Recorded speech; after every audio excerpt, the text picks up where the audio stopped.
வணக்கம் மக்களே, நான் சத்யவர்ஷா. இந்திய அரசியல் அமைப்பு ஆலோசகராக பணியாற்றி வருகின்றேன். ஒரு சொந்தம் என்னுடைய 6.5 வயதிலிருந்து அப்பாவாக, அம்மாவாக, தாத்தா, பாட்டி, சித்தப்பா, பெரியப்பா, பங்கும் பங்காளி, அத்தை, மாமா என்ற ஒரு மிகப்பெரிய கூட்டம். ஒவ்வொரு மாவட்ட ரீதியாக இவர்களுடைய சொந்தங்கள் என்பது அனைத்து வகையான என்னுடைய சொத்துக்களை இவர்களுடைய கட்டுப்பாட்டில் வைத்துக்கொண்டு என்னை வெறும் சாதாரணமான இவர்களுடைய வீட்டில் வேலை செய்யக்கூடிய, அந்த பண்ணையில் வேலை செய்யக்கூடிய ஒரு ஆடு மேய்க்கக்கூடிய பெண்ணாகவும், மாடு மேய்க்கக்கூடிய பெண்ணாகவும், இவர்களுடைய ஒரு எடுபடியான ஒரு ஆளாகவும், அங்கு பாத்திரம் கழுவக்கூடிய பெண்ணாகவும், மற்றும் இவர்களுடைய துணிகளை துவைத்து போடக்கூடிய பெண்ணாகவும், ஒரு மிகப்பெரிய ஒரு வன்கொடுமையை எனக்கு ஏற்படுத்தி அடிமையாக வளர்க்கப்பட்டேன். என்னிடம் ஆங்கிலம் உரையாடல் பேசுவதற்கூட ஆள் இல்லாமல் முதலில் என்னிடம் பேசிய ஒரே ஒரு ஆங்கில வார்த்தை இன்றைக்கும் ஞாபகம் இருக்கிறது, எக்ஸிபிஷன். என்னுடைய சிறு வயதில் என்னிடம் ஆங்கிலம் பேசுவதற்கு கூட அவர்கள் மிகப்பெரிய ஒரு தடை. மின்சாரம் என்பது 22 வயதில் மட்டுமே ஒரு மின்சார இணைப்பு கிடைத்திருக்கின்றது. ஒரு வன்கொடுமையான வாழ்க்கையை எனக்கு கொடுத்து என்னுடைய அனைத்து வகையான சொத்துக்களையும் பறிமுதல் செய்து இவர்களுடைய கட்டுப்பாட்டில் வைத்துக்கொண்டு, ஒரு மிக அதிகமான அந்த கால்நடை இருந்தாலும், அந்த பால் கறவைக்கு உட்பட்ட எத்தனையோ மாட்கள் இருந்தாலும், ஒரு கண்ணுக்கு அந்த பால் கொண்டு வந்து எனக்கு கொடுக்கக்கூடாது என்பதற்காக டீ தண்ணி மற்றும் ஒரு கையில் சர்க்கரை வைத்து குடிக்க வைப்பார்கள்.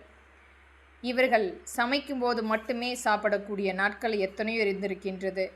ஒரு அனாதையாக்கப்பட்ட பெண்ணாக, குழந்தையாக என்னுடைய சிறு வயது காலங்கள் மிகப்பெரிய ஒரு கடினமான காலங்கள். எத்தனையோ நாட்கள் அந்த கள்ளிப்பழம் சாப்பிட்டு தொண்டையில் மாட்டிக்கொண்ட காலமும் உண்டு.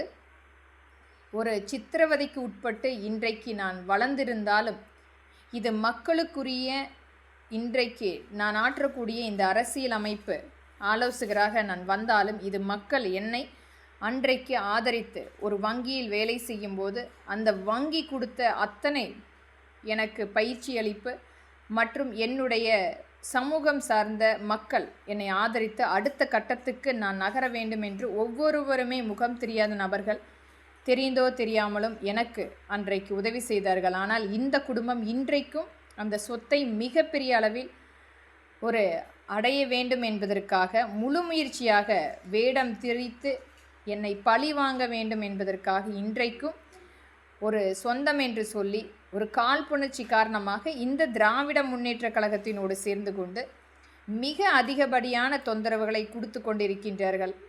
அதையும் பொருட்படுத்தாமல் என்னுடைய வேலையை நான் அடுத்த கட்டத்துக்கு நகர்ந்து செல்லப்பட வேண்டும் என்று இந்த 10 ஆண்டுகள் என்பது என்னுடைய காலத்தில் ஒரு கடுமையான சிறை வைக்கப்பட்ட ஒரு தண்டனைக்குட்பட்ட பெண்ணாகவே நான் இங்கு வாழ்ந்து வந்தாலும், என்னுடைய முயற்சி கண்டிப்பாக இது ஒரு வீரம் நிறைந்த நம்மளுடைய தமிழ்நாடு என்பது கொங்கு மண்டலத்தில் வளர்ந்திருந்தாலும், இங்கு அதிகப்படியான வீரத்தையும் ஒரு வரலாறையும் நாம் கண்டிப்பாக கேட்டிருக்கின்றோம். அதை போன்று நானும் ஒரு நல்ல ஒரு எங்களுடைய மூதாதையர்களுடைய பண்பாடுகளோடு நானும் இன்றைக்கு மக்களுக்குரிய நலத்திட்டங்களை ஒரு சேவை மனப்பான்மையோடு ஒரு அரசியல் ஆலோசகராக மக்களுக்குரிய நல்ல திட்டங்களை எடுத்துரைக்கப்பட வேண்டும், எழுதப்பட வேண்டும் என்று என்னுடைய வேலையை செய்து கொண்டிருக்கின்றேன். ஆனால் இன்றைக்கும் இந்த சொந்தங்கள் என்னை அரசியல் அமைப்பு பேசக்கூடாது என்று சொல்லி எத்தனையோ மக்கள் இங்கு வேலைக்கு வந்தால் அவர்களிடம் என்னை தவறுதலாக பேசுவது,